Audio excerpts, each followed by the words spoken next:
माँ की ममता। एक रात रोहित बाबू अपनी पत्नी कविता के साथ शादी की पार्टी से अपने घर को लौट रहे थे।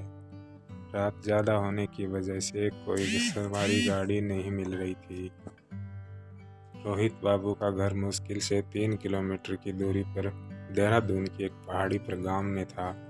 मुसीबत ये थी कि महीना सावन का था और ऊपर से जोरों की बारिश भी हो रही थी और उन्हें अपने घर पहुंचना भी ज़रूरी था। अतः उन दोनों ने पति पत्नी ने पैदल ही घर जाने का निश्चय किया। मोबाइल की टॉर्च की मंदी सी रोशनी में वे दोनों आगे बढ़ने लगे। वे अभी आधी दूरी गए थे कि जोर से बिजली चमकी और बिजली की रोशनी में एक औरत का साया दिखा जो ठीक उनके सामने खड़ी थी। इस सुनसान सी सड़क पर रात के अंधेरे में अकेली औरत को देखकर उन्हें डर लगा और मन में तरह तरह के विचार आने लगे कि कहीं ये कोई, खैर जो भी हो देखा जाएगा। ऐसा सोचते हुए उन दोनों ने अपने कदम आगे बढ़ा दिए, लेकिन बिजली अब बार बार लगातार चमकने लगी थी और उस बिजली की चमक में वो औरत दूर से ही साफ साफ दिख रही थी। वो औरत उन्हें रुकने का इशारा कर रही थी। उसे देखकर रोहित बाबू की पत्नी की तो हालत खराब हो रही थी, लेकिन रोहित बाबू को अब लगने लगा कि ये औरत शायद कोई मुसीबत में है।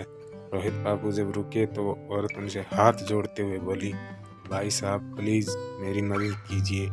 तेज़ बारिश और पहाड़ी ढलान होने की वजह से मेरी गाड़ी का एक्सीडेंट हो गया है। मेरी गाड़ी इस पहाड़ी ढलान से नीचे गिर गई है।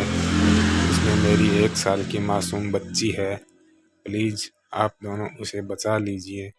इतना कहते ही वो औरत आगे आगे चलने लगी और न चाहते हुए भी रोहित बाबू अपनी पत्नी के साथ उस अजनबी औरत के पीछे पीछे चलने लगे।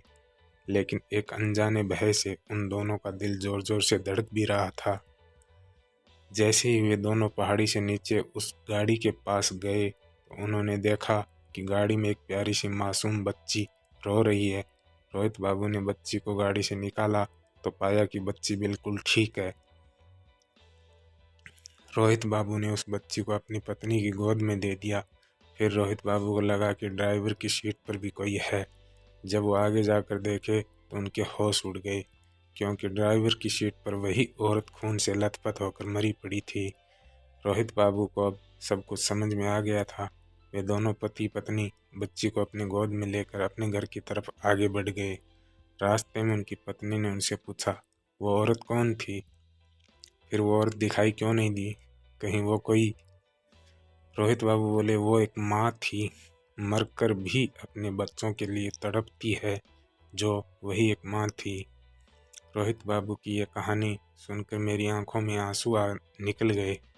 दोस्तों, अगर कोई मुसीबत में हो तो उसकी ज़रूर सहायता करे। क्या पता हमारी एक छोटी सी कोशिश किसी की ज़िंदगी में बाहर ला दे। ये छोटी सी कहानी एक माँ की ममता को समर्पित है। जय हिंद, जय भारत। दोस्तों, कहानी कैसी लगी ज़रूर बताएं कमेंट बॉक्स में, और पसंद आए तो चैनल को सब्सक्राइब ज़रूर करें।